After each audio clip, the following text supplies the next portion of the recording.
في ايه يا عم؟ انت بتخبط على الزيبه؟ معلش والله انا اسف، بس انا محصور وعايز اخش الحمام، اصل انا عندي السكر ويبقى غصب عني، بالله عليكي معلش.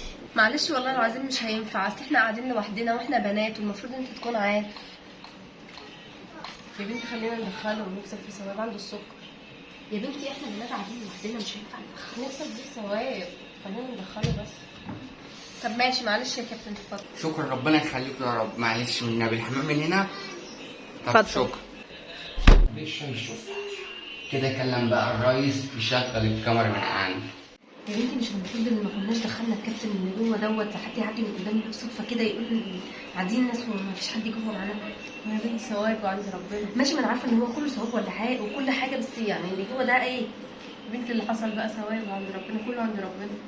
ربنا يخليكم. انا عارف ان انتوا لوحدكم، بس معلش بقى انتوا عارفين ان انا تعبان وكده، معلش ربنا يخليكم يا رب. يلا السلام عليكم. وعليكم السلام. اللي بقى على المعلم ونقول له الكاميرا اتركبت. الو يا معلم، مش قلت لك كله تحت السيطرة؟ الكاميرا اتركبت وشكلها هتبقى فيديوهات جامدة، بس اوعى تنسى بقى الفلوس. حبيبي يا ريس، يلا انا جايلك، سلام.